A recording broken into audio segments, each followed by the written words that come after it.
Are you building a high-end gaming PC or workstation and wondering which X670 motherboard to get? Today we're breaking down the best X670 and X670E motherboards you can buy right now. Let's find out which one is the perfect fit for you. Let's kick things off with the GIGABYTE AORUS Elite AX. It lands at the bottom of our ranking, but that doesn't mean it's a bad motherboard, far from it. This board is perfect for folks who want a reliable, cost-effective X670 option, but doesn't necessarily need all the cutting-edge features. It comes with solid VRM power delivery, Wi-Fi 6E, and support for PCIe 5.0 in one of the M2 slots. That means your storage can be lightning fast, however, it only offers PCIe 4.0 for your graphics card. If you're sticking with current-gen GPUs, that won't be a problem at all, but if you're looking for future-proofing for next-gen graphics cards, this might hold you back. There are a few compromises here. The onboard audio uses an older Realtek ALC897 codec, which is a step down compared to the other motherboards on this list. Plus, early buyers reported some annoying memory retraining issues after power loss. Basically, it takes a few minutes for the system to boot up again after shutdowns. So who should consider this board? If you're a gamer or content creator looking for solid performance without breaking the bank, the AORUS Elite AX is still a great pick. And remember, I've included links to all the motherboards in this review at the best prices down in the description. Go check those out after the video.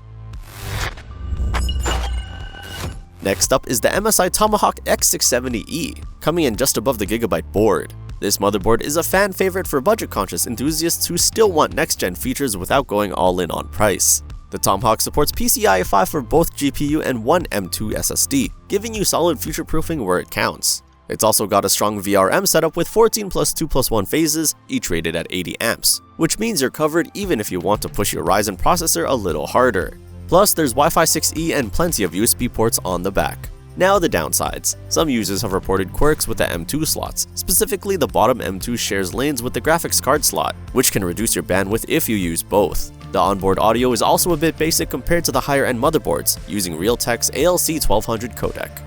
This is the board for gamers who want great value, decent overclocking potential, and PCIe 5 support without the steep price tag of flagship models.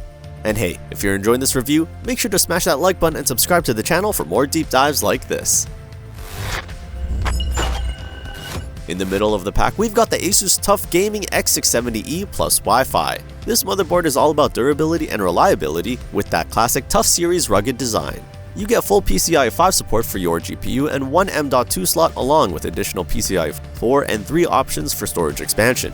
The VRM setup here is solid, 16 plus 2 plus 2 power stages rated at 70 amps. So you won't have to worry about overheating or stability during gaming or creative workloads. That said, there are a couple of trade-offs. Unlike some premium boards, the TUF model only offers a single PCIe 5 M.2 slot. And there's no Thunderbolt support. Audio is decent but not high-end. With the Realtek S1220A codec, not bad, but not the best either. If you're someone who values long-term stability, rugged build quality, and a well-rounded feature set without needing all the bells and whistles, the TUF Gaming X670E Plus is a great middle ground option. Now let's talk about the ASUS ROG STRIX X670E A gaming Wi-Fi. This is where we start stepping into premium territory. This motherboard offers full PCIe 5 support not just for your graphics card, but for 2 of the M.2 slots as well. That makes it super future-proof if you're planning to upgrade your storage or GPU down the line. Plus, it has premium Supreme FX audio, advanced overclocking tools like Dynamic OC Switcher, and extensive RGB support if you're into flashy builds. On the flip side, it doesn't support USB 4 or Thunderbolt, which some of you might find limiting for external devices. Also, its VRM, while still excellent, is slightly less powerful compared to the top-tier boards, running a 16 plus 2 configuration.